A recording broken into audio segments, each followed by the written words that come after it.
Madeline, I'm going to turn to you because I would love to hear, how do you use this in practice? What does it look like? How do you do it? Over to you. Thanks, Chris.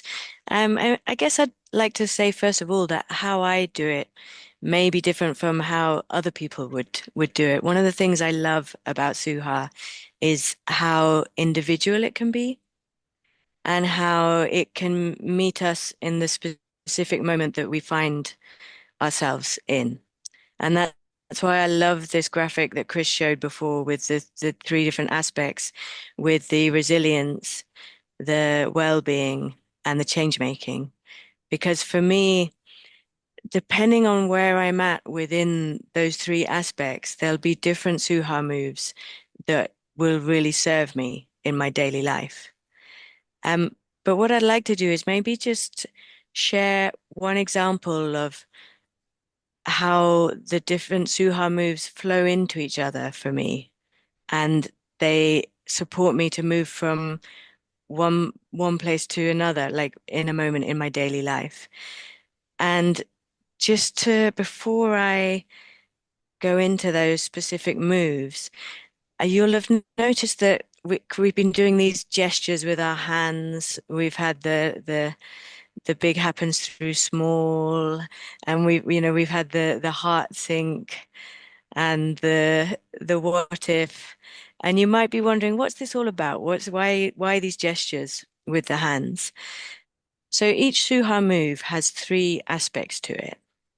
And for me, this really makes it very rich because so the key part of the move is the do.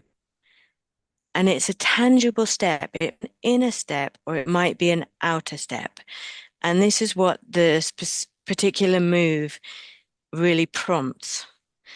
But how do we prompt it? So we have the say, which is the self-talk or the word or phrase. So each move will have some words that go with it. But as well as the words, they also have what we call an embodied prompt gesture. And these are these things that we've been doing with our hands and sometimes other parts of our bodies. And so for some people, that aspect becomes really important, and for others not. And that's what I mean about it being individual. It's totally fine. Like the key aspect is the do. But then we can each individually see what really supports me to actually do that doing. For me, this embodied prompt gesture can be so important. So a moment of my daily life that can be very unsuha is I can do what I think is known as doom scrolling, where maybe I've got a little bit of an energy slump going on. It might be like post lunch.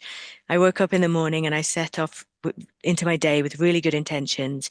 Maybe a few things didn't go quite right, and I've had lunch, and then I'm just a bit like, oh, and I'm slumped on the sofa and I'm scrolling, and I could easily, that's a happiness trap where in the short term it's shutting out everything else, and so I feel a bit better, but I could easily lose an hour like that and come out the end of that hour feeling worse than I went in. And so this is one of the moments in my daily life when I call on Suha. And it's one of the moves that's known as daily practice. And it has an embodied prompt gesture that some people do it different ways, but one way to do it is by connecting the like thumb to each of the fingers in turn. And so I might be lying there and just nowadays I get into it that it's like I might just start doing that with my other hand when I'm not swiping. And it reminds me, hang on a second, like daily practice. What is the practice that I actually want to be doing? Um, Chris, did you have a slide for daily practice? It's a very simple move and kind of deceptively simple in a way because it just acts as a pause and interrupt. And so for me, it just reminds me that actually there is something that I'm wanting to be practicing. And I'm wanting to be practicing like Suha to actually move more towards my hopes. And so often I'll just make that little embodied gesture, and something about that reminds my body, and I put my phone down, and then I will move into other moves. And I don't know, Chris, have you got the A plus C equals T slide there? Great. So this is often one place that I start. And so in this, the A stands for acceptance. And what I might do is I might just like reflect on what's going on in my life in that moment. And I might choose like three things. So just give a little bit of attention to maybe things I'm finding challenging. And so for each one, I'll accept something about it. But then the C stands for commitment. And so for each thing that I'm accepting, I'll also bring a commitment. So say, for example, I'm accepting the fact that I'm like, I feel really tired. And then I could bring a commitment to that, that I'm like, okay, well, I know that when I feel tired in this particular way, something that helps me is that I hydrate myself. So I'm making a commitment to hydrate myself. And they can be small things, they can be big things. It's really once I've created this pause with the daily practice move, I've created this space where I can look at what's challenging me, whether it's big or small, and practice bringing acceptance and commitment to it. And the T stands for therapeutic. So something about bringing these two things together. And maybe, Chris, if you just stop the share for a second, I'll show the embodied prompt gesture I do for this move. So yeah, for this one, I put one hand out and I am almost like holding in that hand whatever it is I'm accepting and just really feeling it, really giving it space and allowing it. And then I think, what can I bring to that? And when I've got something, then I hold the other hand out. And that's the commitment that I'm bringing. And I look at it and somehow just imagine looking at it in that hand. For me, it really focuses me. I'm like, yeah, and then when I feel like I've really got those, I bring them together in a tea to kind of really, and it's like, yes, I find it very galvanizing. And so, yeah, for me, this, as I say, it's very individual, and even on different days, it can flow in different ways. But one way that it can actually, for me, flow into the move of active hope. And for active hope, the embodied prompt gesture, like almost three karate chops. So you got that. And this is about the fact that active hope is a three-step story.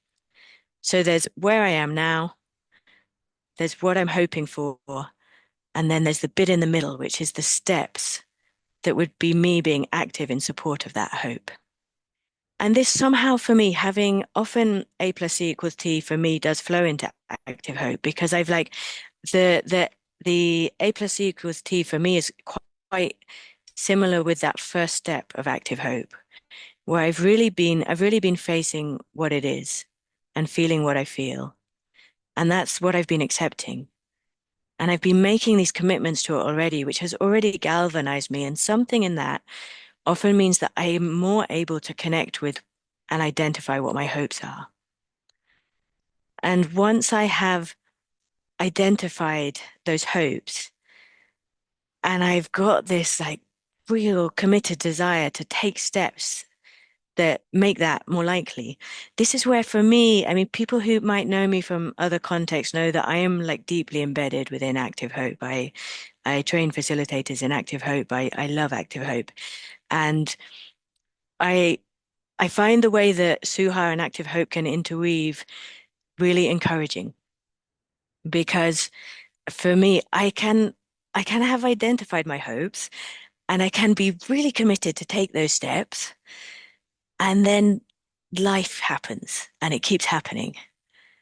Um, and yeah, so then what I find is that Suha moves, they're often these tiny little doable steps that can meet me where I am within life happening and can actually support me to keep taking those steps towards my active hope. So yeah, Chris, I don't know if you've got a slide for choice points, because that's one that often comes up next for me. Yeah, and this is like that almost like the steps I kind of identified my active hope and I can be like, but it can still seem quite far away. Even all the steps might seem quite far away. And choice points brings it right down to like, what way am I turning in this, what choice am I, what exact choices am I going to make? And as it says on this slide, this can be like down to something of like where we're giving our attention or what questions we're asking. So it really, I feel like this Suha move, and you can see here that the embodied prompt gesture, it's like making a C with one hand and like pointing to that C with the other with the other hand. Now, when I'm in this flow, I don't necessarily need to do that prompt gesture because I'm already thinking like, what are the choice points here? But in my daily life, there's also moments when even if I might be around other people and I don't do it out visually, knowing like this prompt gesture means that I will actually pick up and identify choice points when they come my way, rather than hurtling past them in a way that is less conscious and that I end up doing the same thing rather than what I'd actually choose to do. Yeah, so choice points, here's the C, and then I point to it. And so actually, like if I'm on my own and I'm finding myself like just in some habitual habit that quite possibly is quite unsuha, even just that, a little reminder to myself, I can be like, oh, I've got a choice here. I've got a choice. Okay, what's my choice? And the last move I'd like to just touch on, because this is often the turning point for me in this flow. And this is a move called B mat. The B stands for behavior. And so maybe I've been through this, I've identified my active hope, I've identified the steps and the choice points, and then I'm thinking, okay, right now, actually about moving into them. And so I think of what it is that I'd like to encourage myself to do. And then the M stands for motivation. And I'll just think for a second, okay, do I really want to do this? And I'll get in touch with my motivation. And then I'll think, do I have the ability to do this? And that's the A. And if I have the motivation and the ability, then there's the only thing that's stopping me from doing it is moving into action. And so then that's what the T stand for, which is the trigger, the tipping point to move into action. And so the embodied prompt gesture for that, oh, I don't know whether I've got my screen mirrored though. I don't know whether it's going to look like a B. So you got B. And then while I'm like holding that out and thinking of the behavior, I'll be really thinking about my motivation and my ability. And then when I really know I've got the motivation, I've got the ability, then I clap and I move into it. And so that's just a little example of how some of the Suha moves flow for me. And as I said, it is really, really individual. And depending on a day, if I'm in a day where I'm facing an acute challenge, or somebody who I know and love and who I'm supporting is facing an acute challenge, and I'm in that resilient zone of those three dimensions of Suha, then I might go from there into different moves that are just about helping me get through. They're just about helping me actually make it through that day in a positive way. And if I am in somewhere where I'm more resourced, then I might go into some moves that are about how do I maintain and expand this well-being.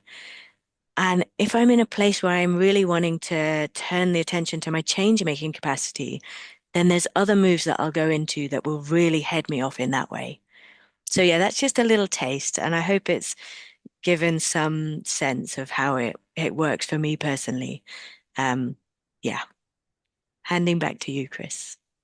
Just so helpful to hear you, Madeline, that the phrase that I really picked up, you said, I find it very galvanizing. And I think that's such an important quality. How do we open to the experience of feeling galvanized, feeling activated? Sometimes we can, for me anyway, I can have like floaty ideas here. Yeah, wouldn't it be nice to do that? Wouldn't it be nice to do that? But sometimes I can have so many of them that I end up frozen and stalling. And what I really like about this okay choice point, choice point, I could go this way or I could go that way. Maybe I'll list a few things, but I'll choose one for now. Choose one for now. And so we've developed we actually had about 70 different Suha moves, and we've been working on the idea of a card deck of different Suha moves. And we thought that if we did a card deck, we'd have a certain proportion of the cards being blank because you know what some of the moves are for you. We each have like different things that we picked up along the way. I find it really helpful to say this particular phrase to remind myself to do something. And there might be a whole range of different disciplines and approaches and sources for some of these. But with Suha, we're holding the question, what works? What's helpful? And I want to pick up Diana's question earlier. You were sort of saying that sometimes there's a challenge here where you want to be helpful, but the person you're helping might see that as interfering. And how do you know? And I think our starting point with Suha is intention. Okay, my intention is to support the flourishing of life. And we actually have this Suha move, and I'm going to invite you all to do this because this is one of my favorites too. And we call it the kind of the Suha statement of intention, and it's showing up with willingness. That's the starting point. I'm showing up with willingness. And then this goes round here. I build networks of support. And then if you can do this, you kind of follow the movement round.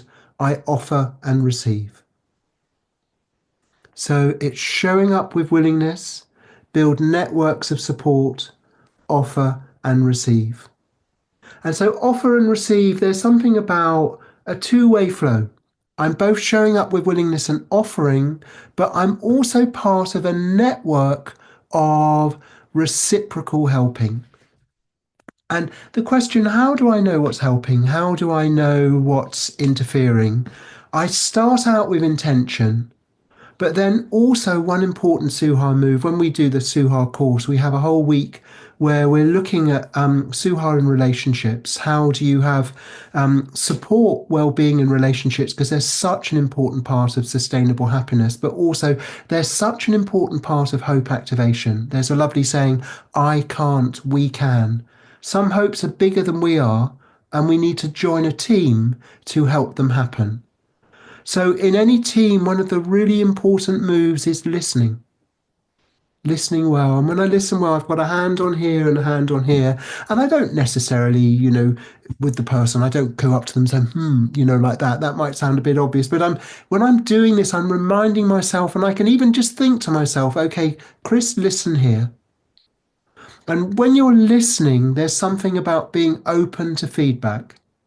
Being open to feedback is how you tell the difference whether something is helpful or not so welcome, seen as interfering. And sometimes actually there may be a helpful element of interfering, but also if it's not welcomed, that is going to interfere with it. So it's okay. I'm showing up with willingness. I'm building networks of support. I'm offering and receiving. And one of the things I'm receiving also is feedback. I'm open to feedback. I'm exploring what's the effect of what I do. Where does it take me in this story here? Is it well received? Is it welcome? And in the session where we look at Suha in relationships, we have this move. It goes like this. It's called conflict style. Conflict style. And you might even just say that, conflict style. Because I know sometimes I can be a bit attached to being right. I notice it in myself. And when I kind of think I've done something to helpful, and if it's been rebuffed, I might kind of get a bit kind of agitated. And I notice myself kind of not being aggressive, but I notice my muscles tightening up. And okay, conflict style is about moving into being curious and understanding what's going on here. Maybe Suha is also about sensing and hearing, sort of how we sense into what's going on.